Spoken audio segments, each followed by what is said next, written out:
नमस्कार, मैं शिक्षा मिश्रा मध्य प्रदेश के सुप्रभात न्यूज में आपका स्वागत करती हूँ। दोस्तों, मध्य प्रदेश की तमाम फटाफट खबरों को जानने के लिए हमारे चैनल को सब्सक्राइब जरूर करें। साथ ही कमेंट सेक्शन में जरूर बताएं कि आप मध्य प्रदेश के किस जिले से हमारे न्यूज को देख रहे हैं। तो चलिए शुरू करते हैं खबरों को, जानते हैं आज के मुख्य समाचार। पीएम किसान की 12वीं किस्त की हो रही तैयारी, करिए ये काम वरना नहीं मिलेंगे 2000 रुपए। पीएम किसान सम्मान निधि की 12वीं किश्त अगर पाना चाहते हैं तो 31 जुलाई तक EKYC अवश्य करवा ले, वरना अगली किश्त के साथ हाथ धो बैठेंगे। बता दें कि संभावना जताई जा रही है कि पीएम मोदी 15 अगस्त तक 12वीं किश्त जारी कर सकते हैं। प्राथमिक और माध्यमिक स्कूलों के लिए 14,000 शिक्षक नियुक्त करेगी सरकार। मध्य प्रदेश के सरकारी स्कूलों में पढ़ाई की स्थिति सुधारने के लिए राज्य सरकार प्राइमरी और मिडिल स्कूलों में 14,000 शिक्षक नियुक्त करेगी। ये पद शिक्षक पात्रता परीक्षा 2018 में उत्तीर्ण अभ्यर्थियों में से भरे जाएंगे। स्कूल शिक्षा विभाग ने इसकी तैयारी शुरू कर दी है। इसके लिए पात्रता परीक्षा परिणाम की वैधता अवधि अक्टूबर 2022 तक बढ़ा दी गई है। जरूरत पड़ने पर इसे और बढ़ाया जा सकता है। 10वीं 12वीं टर्म 2 परीक्षा रिजल्ट पर बड़ी अपडेट, मूल्यांकन अंक वेटेज पर अपडेट जुलाई अंत तक होंगे जारी। केंद्रीय माध्यमिक शिक्षा बोर्ड अपनी आधिकारिक वेबसाइट cbsc.gov.in पर कभी भी कक्षा 10वीं व 12वीं के परिणाम, तारीख और समय की घोषित करने की संभावना है। एक लंबा समय हो गया है कि छात्र अपने CBSE परिणामों के आने का बेसब्री से इंतजार कर रहे हैं। सूत्रों के अनुसार CBSE ने उत्तर पुस्तिकाओं के मूल्यांकन और परिणामों पर पूरी जोरों पर संकलित कर दिया है ताकि केंद्रीय बोर्ड जल्द से जल्द परिणाम जारी कर सके। MSP और अग्निपथ योजना के लिए होगा आंदोलन, किसान मोर्चा 22 अगस्त को जंतर मंतर पर करेगा पंचायत। संयुक्त मोर्चा ने बीते दिन कहा कि वह न्यूनतम समर्थन मूल्य, अग्निपथ योजना और लखीमपुर हिंसा के मुद्दों पर केंद्र सरकार के विरोध में 22 अगस्त को एक पंचायत का आयोजन करेगा। दिल्ली में हुई SKM की बैठक में यह निर्णय लिया गया था कि किसान मोर्चा किसी भी राजनीतिक संगठन को इसके साथ जुड़ने की अनुमति नहीं देगा और पूरी तरह से गैर राजनीतिक रहेगा। MP के विश्वविद्यालयों को बतानी होगी परीक्षा और रिजल्ट की प्रस्तावित तिथि, निर्देश जारी। मध्य प्रदेश के शासकीय विश्वविद्यालयों को बीते दिन राजभवन से महत्वपूर्ण निर्देश मिले हैं। राज्यपाल के प्रमुख सचिव DP आहूजा ने राजभवन के कुल सचिवों की मासिक बैठक में शासकीय विश्वविद्यालयों के कुल सचिवों को निर्देशित किया है कि विश्वविद्यालय के अकादमिक कैलेंडर में विश्वविद्यालय द्वारा संचालित समस्त पाठ्यक्रमों की परीक्षाओं और परिणामों की प्रस्तावित तिथि को उल्लेखित करना होगा। यह जानकारी स्पष्ट प्रारूप में विश्वविद्यालय की वेबसाइट पर भी प्रदर्शित करनी होगी। खुदरा महंगाई के आंकड़ों के बीच वित्त मंत्री बोली, अक्टूबर तक अलर्ट रहने की जरूरत। उपभोक्ता मूल्य सूचकांक आधारित मुद्रास्फीति के ऊंचे स्तर पर बने रहने के बीच वित्त मंत्री निर्मला सीतारमण ने एक अहम बयान दिया है। निर्मला सीतारमण ने कहा कि महंगाई को लेकर अक्टूबर तक सजगता जरूरी है। वहीं एक एक वस्तु की कीमतों की निगरानी और महंगाई पर नियंत्रण के लिए सटीक उपायों को जारी रखने की जरूरत है। वित्त मंत्री ने कहा कि रिजर्व बैंक का अनुमान है कि वित्त वर्ष की दूसरी छमाही की शुरुआत तक केंद्रीय बैंक और सरकार दोनों को ही सचेत रहना होगा। इसका मतलब है कि अक्टूबर तक महंगाई को लेकर सजगता बरतनी होगी। वित्त मंत्री ने कहा कि हमें इस बात को लेकर सजग एवं सतर्क बने रहना होगा कि कीमतों का रुख कैसा रहता है। मैं इधर उधर की होने वाले एक एक उत्पाद की कीमतों पर नजर रखूंगी। मुद्रास्फीति पर नियंत्रण को सटीक उपायों को जारी रखने की जरूरत है। राष्ट्रपति चुनाव के लिए यात्रियों की तरह उड़ान भर रहे हैं मिस्टर बैलेट बॉक्स, जानिए क्या है पूरा माजरा। 18 जुलाई को होने वाले राष्ट्रपति चुनाव से पहले तैयारियां जोरों शोरों पर चल रही हैं। चुनाव के लिए मतपेटियां यात्रियों के रूप में विमानों में उड़ान भर रही हैं। इनमें से प्रत्येक मतपेटी को विमान में एक सीट आवंटित की गई है। वे ज्यादातर राज्यों की राजधानियों को जा रही हैं, जहां उनका इस्तेमाल 18 जुलाई को होने वाले मतदान के लिए किया जाएगा। मतपेटियों के लिए मिस्टर बैलेट बॉक्स के नाम से अलग से टिकट बुक की जाती है। मिस्टर बैलेट बॉक्स मतपत्र तथा मतों को चिन्हित करने के लिए विशेष पेन जैसे चुनाव सामग्री ले जाने वाले अधिकारी की सीट के बगल में बिठाया जाता है। यह सीट विमान की अगली पंक्ति में बुक होती है। बीते दिन जहां 14 मतपेटियां भेजी गईं, वहीं वह आज 16 मतपेटियां भेजी जाएंगी। संसद भवन और दिल्ली विधानसभा के लिए बनी मतपेटियां बुधवार को भेजे जाने की संभावना है। कर्मचारियों के लिए अच्छी खबर, पदोन्नति, बोनस सहित वेतन वृद्धि से खाते में बढ़ेगी राशि, जुलाई से मिलेगा लाभ। कर्मचारियों के लिए अच्छी खबर है, जल्द उनके वेतन में बम्पर वृद्धि देखी जाएगी, साथ ही उन्हें बोनस का भी लाभ मिलेगा।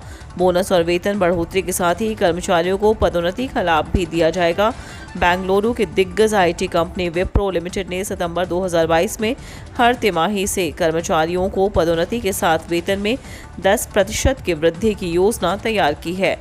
इसका लाभ कर्मचारियों को मिलेगा, साथ ही सिर्फ प्रदर्शन करने वाले कर्मचारियों के वेतन में 15% की बढ़ोतरी की संभावना जाहिर की गई है।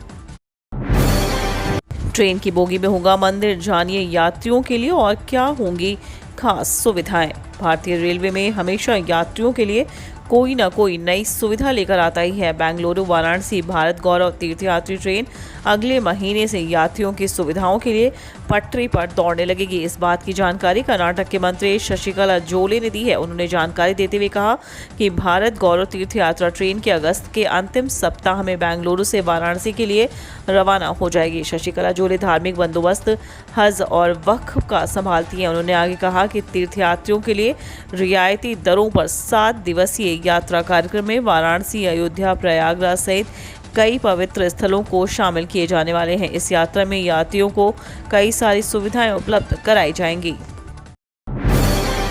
CUET UG 2022 परीक्षा में बड़ा बदलाव, नोटिस जारी, छात्रों के लिए जानना आवश्यक, एडमिट कार्ड ऐसे करें download. National testing agency central university entrance test undergraduate 2022 के लिए बीते दिन शाम 6 बजे चरण के छात्रों के लिए एडमिट कार्ड जारी करेगी। पंजीकृत उम्मीदवार अपने पंजीकृत क्रेडेंशियल के माध्यम से लॉगिन कर आधिकारिक वेबसाइट cuet.samarth.ac.in से अपने शहर की सूचना पर्ची डाउनलोड कर सकते हैं। आधिकारिक अधिसूचना के अनुसार CUET 15 जुलाई, 16, 19, 20 और 4 अगस्त, 5, 6, 7, 8 और 10 अगस्त को विभिन्न केंद्रों पर CVT मोड में आयोजित किया जाएगा। परीक्षा 13 भाषाओं में यानी अंग्रेजी, हिंदी, असमिया, बंगला, गुजराती, कन्नड़, मलयालम, मराठी, उड़िया, पंजाबी, तमिल, तेलुगु और उर्दू में आयोजित की जाएगी और भारत के 547 शहरों और बाहर के 13 शहरों में आयोजित की जाएगी। कमलनाथ जनता से बोले, आप सत्य को वोट दीजिए ताकि 5 साल पछताना ना पड़े।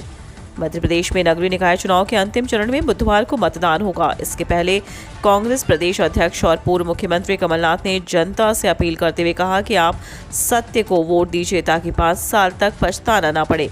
कमलनाथ ने कहा कि मध्य प्रदेश की जनता नगर निकाय चुनाव के दूसरे चरण में 13 जुलाई को अपना अमूल्य मतदान करेगी। इस मतदान से केंद्र की सरकार नहीं बननी है, राज्य की सरकार नहीं बननी है, लेकिन आपके नगर की सरकार बननी है। आपका वोट तय करेगा कि आपके शहर की सड़क में गड्ढे रहेंगे या नहीं, हाउस टैक्स और बिजली बिल कम होगा या नहीं, आपके पास पानी का बिल आएगा या नलों में पानी भी आएगा। राष्ट्रीय मानवाधिकार आयोग के दल ने किया ग्वालियर में मानसिक आरोग्यशाला का निरीक्षण, कहा उन्नयन का प्रस्ताव तैयार करें। राष्ट्रीय मानवाधिकार आयोग की टीम आज ग्वालियर पहुंची। यहां पर टीम ने मानसिक आरोग्यशाला का निरीक्षण किया, साथ ही मरीजों के उपचार के इंतजामों का भी जायजा लिया। इस दौरान टीम ने मानसिक आरोग्यशाला के उन्नयन के लिए विस्तृत प्रस्ताव तैयार करने के निर्देश दिए हैं। उधर टीम के अस्पताल पहुंचने के बाद प्रबंधन अलर्ट मोड में नजर आई। बॉक्सिंग चैंपियनशिप में एमपी का गोल्डन पंच, सीएम शिवराज ने कही यह बड़ी बात। चेन्नई में आयोजित हुए 5वीं यूथ नेशनल बॉक्सिंग चैंपियनशिप में मध्य प्रदेश के मुक्केबाजों ने शानदार प्रदर्शन करते हुए 6 पदकों पर कब्जा किया। इसमें भोपाल के मुक्केबाज अमन सिंह बिष्ट ने गोल्डन पंच जड़कर विरोधी मुक्केबाज को चित कर दिया। मध्य प्रदेश की एक और खेल अकादमी ने एक बार देश के खेल मानचित्र पर मध्य प्रदेश का परचम लहराया है। मध्य प्रदेश की बॉक्सिंग अकादमी के खिलाड़ियों ने शानदार खेल प्रदर्शन करते हुए प्रदेश का मान बढ़ाया। चैंपियनशिप में मध्य प्रदेश को एक और गोल्ड, 2 सिल्वर और 3 ब्रॉन्ज मेडल मिले हैं। प्रदेश में 116 नए पॉजिटिव मिले, इंदौर में सबसे ज्यादा 61 मरीज।